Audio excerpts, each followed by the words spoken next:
بسم اللہ الرحمن الرحیم۔ السلام علیکم، آپ دیکھ رہے ہیں الف نیوز اور میں ہوں آپ کے ساتھ ماجد علی۔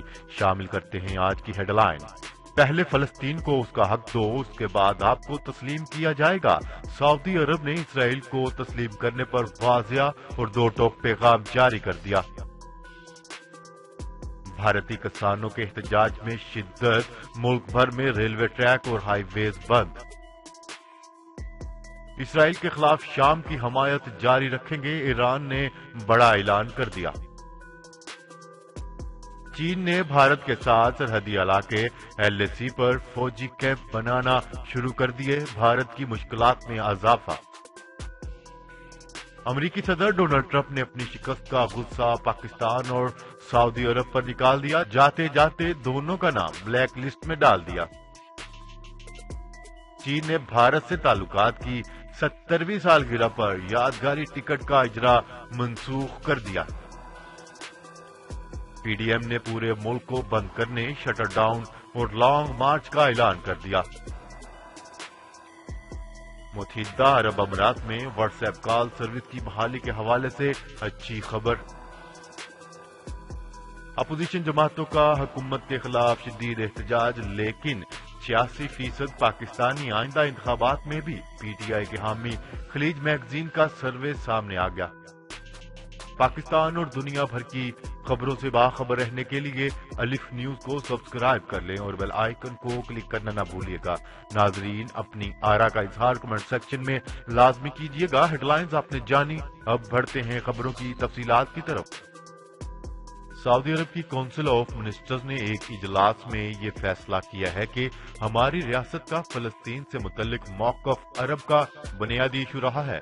اس وقت بھی ہماری خارجہ پالیسی کا اولین پوائنٹ مسئلہ فلسطین ہی ہے۔ گزشتہ روز سعودی عرب کی کیبنٹ میٹنگ کا اجلاس بلایا گیا تھا، جس کی صدارت سعودی کنگ شاہ سلمان نے کی۔ اس اجلاس میں ملک کے مختلف حالیہ واقعات زیر بحث آئے، جن میں زیادہ تر گفتگو موجودہ کرونا وائرس سے متعلق کی گئی، اور اس میٹنگ میں سب سے اہم ایشو سے متعلق بات کی گئی وہ مسئلہ فلسطین کا تھا، جس پر غاصب اسرائیلی قابض بنا بیٹھا ہے۔ اجلاس میں کہا گیا ہے کہ سعودی عرب اپنے 2002 کے آرڈیننس کے مطابق فلسطین میں امن اور اس کی آزادی و خود مختاری کے لیے اس کے ساتھ کھڑا ہے۔ سعودی حکومت نے اجلاس کے آخر پر بیان دیا ہے کہ اسرائیل کے ساتھ ڈیڈ لاک کا فورم ہمیشہ کھلا رہے گا اور اس کے ساتھ ہر قسم کا معاہدہ ہو سکتا ہے، مگر اس سے پہلے اسرائیل کو فلسطین کا مسئلہ حل کرنا ہوگا۔ مسئلہ فلسطین کو حل کیے بغیر اسرائیل کے ساتھ کسی قسم کی کوئی بات نہیں کی جا سکتی۔ سعودی عرب کے وزیر خارجہ پرنس فیصل بن فرحان نے کہا ہے کہ اسرائیل کے ساتھ گفت و شنید ہو سکتی ہے اور اس کے ساتھ معاہدے بھی ہو سکتے ہیں، مگر اس وقت نہیں۔ پہلے اسرائیل فلسطین کو تسلیم کرے اور اس کا مسئلہ حل کرائے۔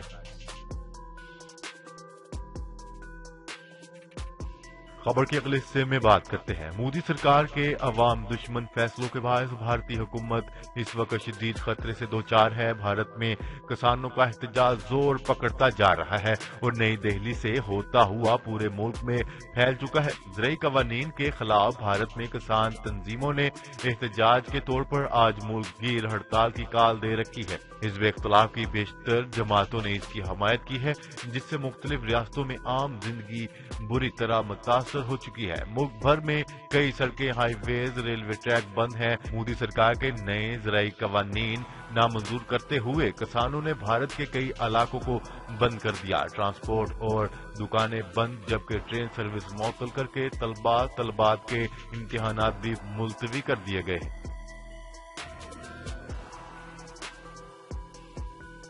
خبر کے اگلے حصے میں بات کرتے ہیں۔ ایران نے شام کو حمایت کا یقین دلاتے ہوئے کہا ہے کہ گولان کی پہاڑیوں پر اسرائیل کے ناجائز قبضے کے خلاف مزاحمت کو مزید تیز کرے۔ عالمی خبر رساں ادارے کے مطابق شام کے وزیر خارجہ ایران کے دورے پر پہنچے ہیں، جہاں انہوں نے صدر حسن روحانی سے ملاقات کی اور مشرق وسطیٰ میں قیام امن سے متعلق تبادلہ خیال کیا۔ اس موقع پر صدر حسن روحانی نے شام پر گولان کی پہاڑیوں پر اسرائیل کے ناجائز قبضے کے خلاف مزاحمت پر زور دیتے ہوئے کہا ہے کہ ایران شام کی حمایت کرتا ہے۔ خطے میں طاقت کے توازن کے بگاڑ کے اسرائیل کے عزائم کی حوصلہ شکنی کی ضرورت ہے۔ دوسری جانب شام کے وزیر خارجہ نے ایران کا شکریہ ادا کرتے ہوئے کہا ہے کہ مشرق وسطی میں قیام امن کے خواہاں ہیں اور اس کے لیے شام نے دہشت گردوں سے طویل جنگ کی ہے جو اب بھی جاری ہے۔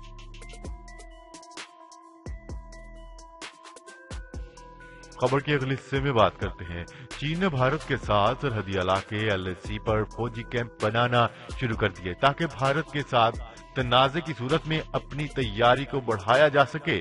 انڈیا ٹوڈے کے مطابق بھارتی حکومتی ذرائع نے بتایا ہے کہ چین 2017 میں ڈوکلام بحران کے بعد سے LAC کے تمام علاقوں میں اپنے گہرائی والے علاقوں میں متعدد فوجی کیمپ بنا رہا ہے تاکہ سرکاری تنازعات کے دوران اپنی تیاری کو بڑھایا جا سکے۔ سرکاری ذرائع نے خبر رساں ایجنسی ANI کو بتایا ہے کہ چینی LAC کے تمام علاقوں میں فوجی کیمپ تیار کر رہے ہیں۔ ان میں سے 20 کے قریب کیمپس کی سرحدی علاقوں پر رہنے والے لوگوں نے تصدیق بھی کر دی۔ یہ کیمپ چینی فوج کو LAC کے اپنے اطراف میں زیادہ مؤثر انداز میں گشت کرنے میں مدد کر سکتے ہیں اور سرحدی علاقوں میں کسی بھی صورتحال میں تیزی سے رد عمل دینے کے لیے بنائے جا رہے ہیں۔ خبر کے اگلے حصے میں بات کرتے ہیں۔ امریکہ نے مذہبی آزادی کے حوالے سے جن ممالک کو بلیک لسٹ کیا ہے اس میں چین، سعودی عرب اور پاکستان کے ساتھ پہلی بار نائجیریا کو بھی شامل کر لیا گیا۔ اس سے یہ ممالک مستقبل میں ممکنہ امریکی پابندیوں کی زد میں آ سکتے ہیں۔ میڈیا رپورٹ کے مطابق امریکہ نے مذہبی آزادی کے حوالے سے پہلی بار نائجیریا کو بھی اپنی بلیک لسٹ میں شامل کر لیا، جبکہ اس فہرست میں چین، سعودی عرب اور پاکستان کا نام بھی شامل ہے۔ تاہم حیرت انگیز طور پر بھارت کا نام اس فہرست سے غائب ہے، جہاں مذہبی آزادی آج کل ایک بہت بڑا مسئلہ بنا ہوا ہے۔ خبر کے اگلے حصے میں بات کرتے ہیں۔ چین نے بھارت کے ساتھ مشترکہ یادگاری ٹکٹ جاری کرنے کا فیصلہ منسوخ کر دیا۔ غیر ملکی خبری رساں ادارے کے مطابق چین کے اسٹیٹ پوسٹ بیورو نے رواں سال اپریل میں دونوں ممالک کے دو طرفہ تعلقات کے 70 سال مکمل ہونے پر یادگاری ٹکٹ جاری کرنے کا اعلان کیا تھا۔ تاہم چین کے محکمہ ڈاک نے اپنی ویب سائٹ پر اعلان کر دیا ہے کہ دونوں ممالک کے تعلقات سے متعلق یادگاری ٹکٹ کے اجرا کا فیصلہ منسوخ کیا جاتا ہے۔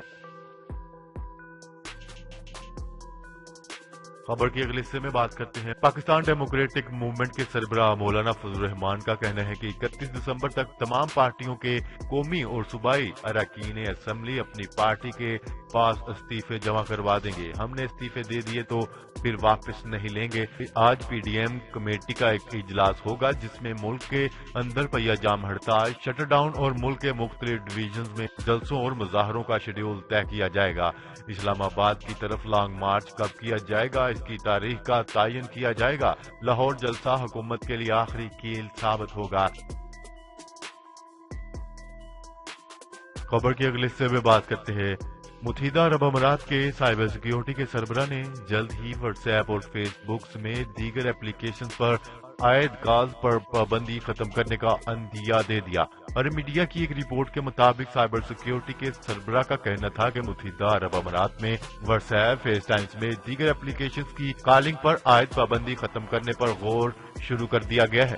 خلیج انفارمیشن سیکیورٹی کانفرنس اور نمائش کے موقع پر منعقد سیمینار سے خطاب کرتے ہوئے الکویتی کا کہنا تھا کہ واٹس ایپ کالنگ کی ایک خاص وقت تک اجازت دی گئی تھی جس کا مقصد کچھ چیزوں کی آزمائش کرنا تھا۔ انہوں نے بتایا کہ واٹس ایپ، فیس ٹائم سمیت دیگر کمپنیوں کو واضح کیا گیا ہے کہ اگر وہ متحدہ عرب امارات کے متعارف کردہ قوانین و ضوابط پر مستقل عمل کریں گے تو سروس پر عائد پابندی ختم کر دی جائے گی۔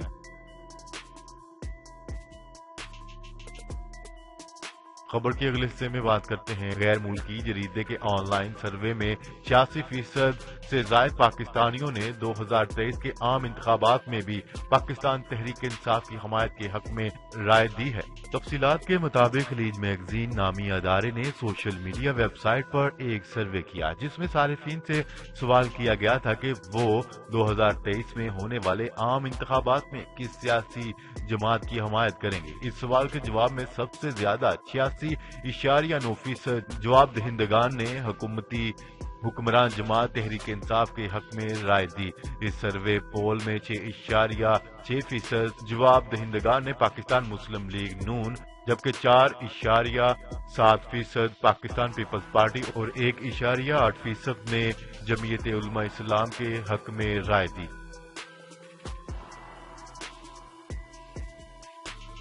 جی تو ناظرین، آج کے لیے اتنا ہی۔ مزید خبریں لے کر بہت جلد آپ کی خدمت میں حاضر ہوں گے۔ تب تک کے لیے اپنا خیال رکھیے گا۔ اللہ نگہبان۔ پاکستان زندہ باد، پاکستان آرمی پائندہ باد۔